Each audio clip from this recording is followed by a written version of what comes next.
All right. So what if I told you that depression or feeling lazy or feeling like you're stuck isn't something you necessarily have to fight, but it's rather something that you can outrun with a very, very simple solution. And the way you outrun it is with a goal that consumes you. And you might say to yourself, okay, Daniel, that's great, a goal that consumes me, but I don't have a goal that consumes me. So what we're going to be doing in this video is it's going to be very quick, but it's going to be a video that shows you basically how to find a goal that, or at least start looking for that goal or that purpose that completely consumes you so that you can actually continue with your life, so that you can actually work on something that excites you every single day. So depression can't keep up with someone that is, pulled by purpose. And you need a goal that wakes you up and not necessarily an alarm clock. So you need a goal that's big enough that basically it allows you to, it gets you so excited that you can't fall asleep. You can't not get out of bed because this goal is pulling you towards it. So the way we do that,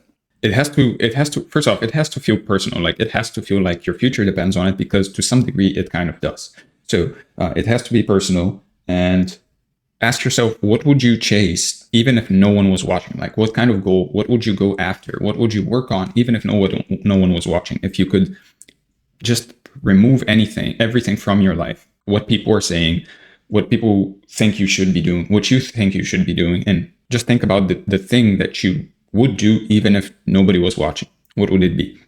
And then you need to just add some deadlines to it, like some kind of an urgency around it, so that you actually, or some kind of public accountability that will actually push you to do it. Now, an easy way, you might be saying to yourself, like, how do I actually do this? So there's a very simple 3-step process that you can use to uncover a goal that matters to you, a purpose that matters to you. So the first thing you could do is audit your inputs. And what I mean by that is look at the YouTube videos, look at the podcasts, look at the books you consume. What kind of themes are repeating? What are you watching? What are you actually consuming? What's interesting to you? So that's one thing you need to look at, is just what are you actually interested in? What are your inputs? And then once you've done that, once you found out and looked through that and found your interest and looked through basically what kind of content you're going through, and once you start tracking your attention, then you can go to the next step, which is basically follow your frustration. So just by looking at your life, there most likely is a problem that you constantly complain about, or you feel drawn to fix, or you have fixed in your own life that you want, that you can't stop yourself from sharing with other people so that they can fix it in their own lives. So pain points, especially in your life, pain points that exist and pain points that you have already solved often lead to some kind of purpose. So frustration often leads to fuel, and that fuel you can use for something that you actually want to do. So that's another way to find something that you actually want to get done, and some kind of goal that you actually want to go after. Now, the final thing is to write a personal mission. So if you know anything about business, having a mission statement is one of the most important things other than having a vision statement. A mission statement is basically what you want to do. In one sentence, you need to define what you want to fix, what you want to build, what you want to become, and most importantly, why. Because if you don't have a strong enough why, you're not going to actually complete this mission. And the most important thing about why is, most of the time, when we ask ourselves the question why, we will give a very surface level answer. We actually won't get to the real why of why we want to focus on this specific problem or on this specific goal. Because most of the time, we will, if somebody asks you about that goal and why you're actually pursuing that goal, you most likely give them a surface level answer as well. And we do the same thing to ourselves as well. So what you actually need to do, and what has helped me in the past to find out my deeper why, is to ask yourself the question why 7 times. Now, is there some science behind the 7? Not necessarily. Is there some specific reason I chose that number? Not necessarily. You can actually do more. You can actually do less. But you'll know when you've reached the real why when you start feeling some kind of an emotion. Like, for example, if we take fitness, going to the gym, gaining muscle, losing fat, whatever, somebody might have the goal of losing fat, right? And their why might be, their surface level why might be to be healthy. And now after they ask themselves the question why 7 times, they can now ask themselves, why do I want to be healthy? So then they have an answer for that. Then they ask themselves the question why once again and again and again until they get to the root motivation, which might be to see their daughter's wedding, for example, to stay alive, to see their little daughter's wedding. Now that's why is a huge why. That's kind of why will keep you losing weight even when you don't feel like it, because you only need to remind yourself of that why every single day from then on, and all of a sudden your life has a purpose. So look at, again, if you've watched my previous video, look at the 4 different areas of life: health, wealth, and self, and ask yourself, in all of these areas, what could you improve? What do you want to work most on? And you can actually, again, go back to the questions we talked about earlier. Actually look at your inputs. What kind of videos, podcasts, books are you consuming?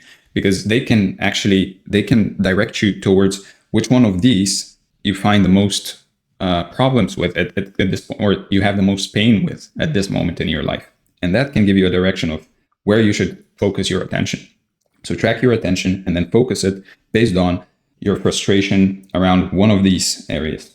Now, once you've done that, commitment becomes identity. So the more you act, the more depression, the more that feeling of laziness, the more that feeling of no purpose disappears. So commitment isn't necessarily a mood, it's a daily decision.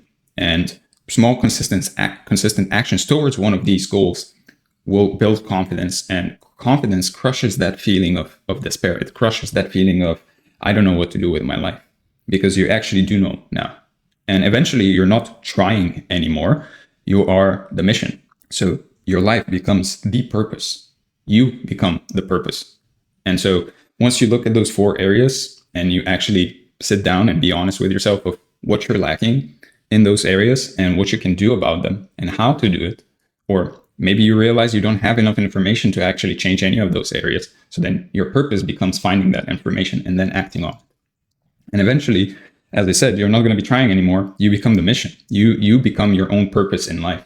And that's it. That's the best purpose you can have, when you realize that you are the purpose. So it's not anybody else. You want to become healthy. When we're talking about wealth, you want wealth for yourself for a certain reason, Same goes for love and relationships.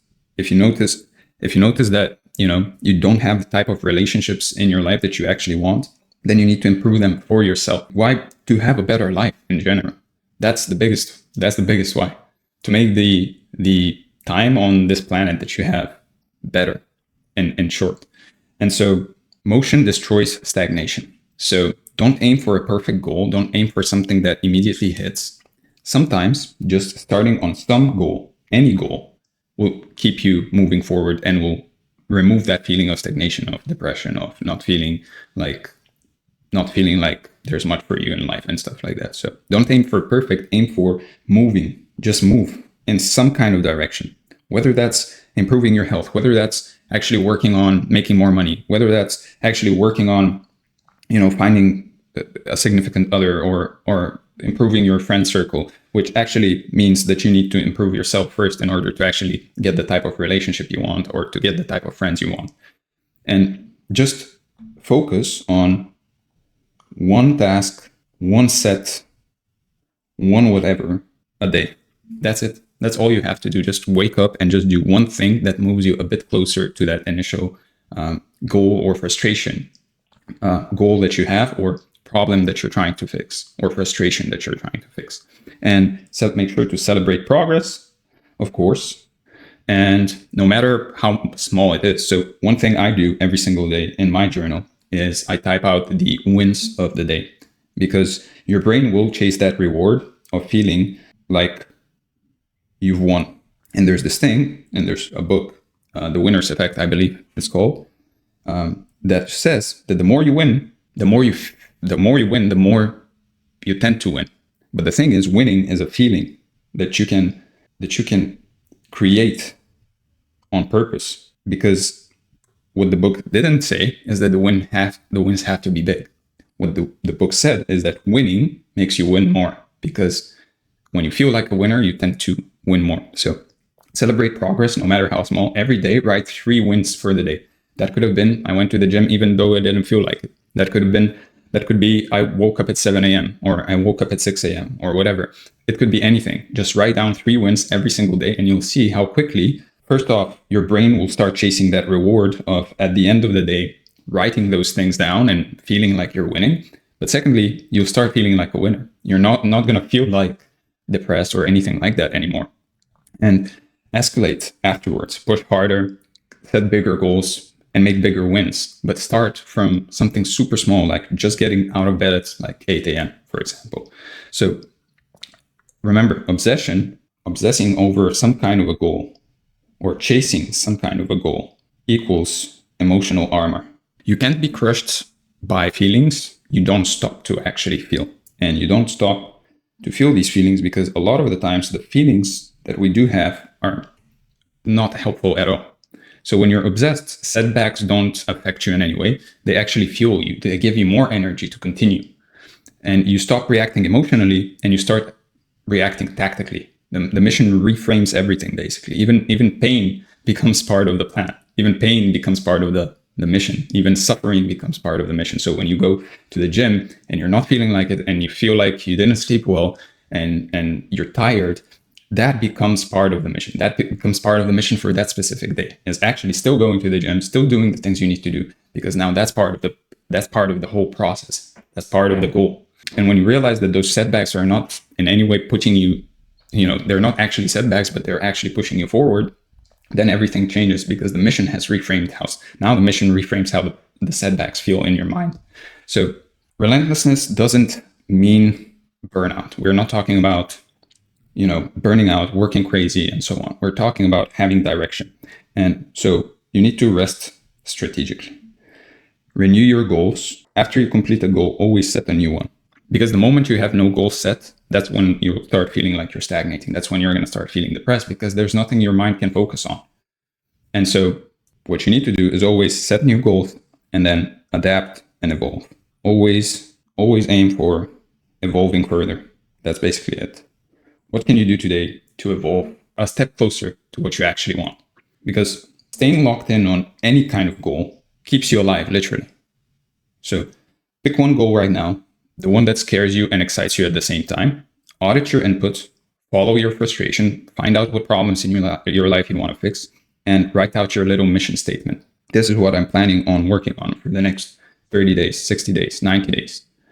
And then build a routine around that one goal that you will follow every single day, no matter what, no matter how you feel. And stop thinking about your feelings for a bit. And once you do that, once you build a routine, just take action every day. Just act on that routine, no matter how you feel. And if you want help making that your lifestyle, then check the link in the description and book a call and let's work. With that being said, I hope you enjoyed this video. I hope it brought a lot of value and I'm going to see you in the next one.